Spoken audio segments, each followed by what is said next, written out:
So lychee செடி வந்து பார்த்திங்கன்னா நம்ம எல்லா ஊர்லேயுமே காய் வந்துடும். பட் மினிமம் 3 இயர்ஸ் ஆகணும். ஸோ எல்லாமே பெஸ்ட்டான பிளான்ட்டு தான். ஸோ லிச்சி வேணுன்றவங்களுமே நீங்கள் ஃபாலோ பண்ணலாம். எல்லாமே பாருங்கள், இங்கே வந்து கூட புது லீஃப்லாம் பாருங்கள், அவ்வளோ அழகாக வருது பாருங்கள்.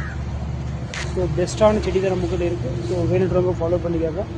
இதுக்கு அடுத்து பார்த்தீங்கன்னா ஸ்டார் ஃப்ரூட்டில் வந்து பார்த்தீங்கன்னா எல்லா செடியிலுமே மேக்ஸிமம் காயோடு இருக்கும். எல்லாமே கிராஃப்டடுன்றதுனால எல்லாமே காயோடு இருக்கும். இது மட்டும் இப்போ ஸ்டாக் காலி ஆகிடுச்சு. தீபாவளி கழிஞ்சு நியூ லோடு புது லோடு வந்துடும். ஸோ இதுக்கப்புறம் பார்த்தீங்கன்னா ராம் சீதா, அதாவது பிங்க் கலரில் பெரிய பெரிய பழமாக வரும். ஸோ இது வந்து ராம் சீதாவுமே நல்ல பெஸ்ட்டான பிளான்ட்டு தான். எல்லாமே சூப்பராகவே இருக்குது பாருங்கள். செடி எல்லாமே நல்ல ஹெல்த்தியானது. எல்லாமே கிராஃப்டட் தான். மெயினாக கிராஃப்டட் தான் வேணும் நமக்கு இல்லையா? So crafted. இது வந்து பார்த்திங்கன்னா மார்க்கெட் லெமனு கொஞ்சம் இப்போ ஸ்டாக் இல்லை. இதுவுமே தீபாவளி கழிஞ்சு நியூ புது லோடு வரும். ஸோ இதுவும் கொஞ்சம் தான் கம்மியாக தான் இருக்குது. ஸோ இந்த பக்கம் வந்தீங்கன்னாக்கில் NA7 நெல்லியிலே பச்சை நெல்லி வந்து பெரிய பெரிய காயாக வரும். ஸோ இது எல்லாமே இப்போ நம்ம காட்டுறது போகிறமே சின்ன கவரில் ஒரு மேக்ஸிமம் ஒரு 3 to 4 அடி ஹைட்டில் இருக்கிற செடி மட்டும் தான் இன்றைக்கி நான் வீடியோ போடுறேன். பெரிய செடியுமே இருக்குது நம்மக்கிட்ட. ஸோ இது வந்து பார்த்திங்கன்னா நெல்லியிலே க்ரீன் கலரில் வர்ற NA7 நெல்லி. ஸோ அதுக்கப்புறம் பார்த்தீங்கன்னாக்கில் ரெட் நெல்லியே வந்து ரெட் கலரில் வரும். அந்த லீஃபே உங்களுக்கு ரெட் கலரில் தான் இருக்குது அந்த மாதிரி. ஸோ இதுவும் நம்மக்கிட்ட கிராஃப்டட் பிளான்ட் தான். இதுவும் நம்மக்கிட்ட அவைலபிள் இருக்குது. இந்த பக்கம் பார்த்தீங்கன்னா ஸ்ட்ராபெரி கொய்யா பழமே பார்த்தீங்கன்னா உங்களுக்கு உள்ளார வெளியே வந்து பச்சை காயாக வரும் பாருங்கள். பூ இருக்குது பாருங்கள். செடியில் காய் வந்து பச்சையாக சின்ன குட்டிஸாக நிறைய வரும். பழம் பழுக்கும் போது வெளியவே ரெட்டாக இருக்கும். அதாவது ஸ்ட்ராபெரி பழம் மாதிரி வெளியவே ரெட்டாக இருக்கும். அதுதான் ஸ்ட்ராபெரி கோவான்ட்டு பேர் என்பது.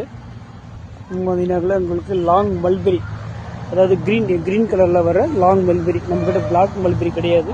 ஸோ க்ரீன் வந்து தேன் மாதிரி ரொம்ப டேஸ்ட்டாக இருக்கிறதால எல்லாருமே அதிகமாக எங்ககிட்ட வாங்குற கஸ்டமர் ஃபுல்லாகவே க்ரீன் லாங் மல்பெரி தான் கேட்பாங்க. ஸோ இதுவுமே எல்லாமே கிராஃப்டட் பிளான்ட் தான். பெஸ்ட்டாகவும் இருக்கும். எல்லாமே சூப்பராக. இது வந்து பார்த்திங்கன்னா ஒரு 5 feet ஹைட்டில் இருக்குது.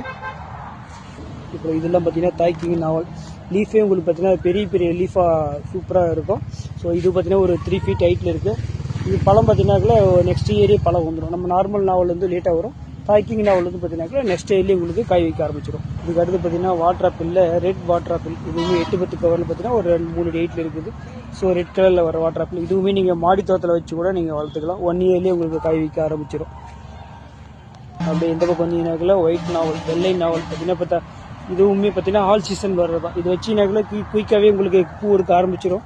பூ எடுக்க ஆரம்பிச்சதுன்னா அதுக்கப்புறம் கண்டிப்பாக உங்களுக்கு பூ காய் பழம் எப்போவுமே இருந்துகிட்டே இருக்கும். ஆல் சீசன் ஒயிட் நாவல் இதுவுமே நீங்கள் இது மாடி தோட்டத்துலேயே வச்சு வளர்த்துக்கலாம். இது வந்து பார்த்தீங்கன்னாக்கில் பேக்கரியிலலாம் அந்த கேக்கில் வச்சு கொடுப்பாங்க பார்த்தீங்களா ரெட் கலரில். அது வந்து புளிப்பாக தான் இருக்கும். பட் அவங்க அந்த சக்கரை தண்ணியில் போட்டு அதை சூடுபடுத்துறதுனால அது நமக்கு இனிப்பு வந்துடும். ஸோ இதுதான் பேக்கரி செர்ரி.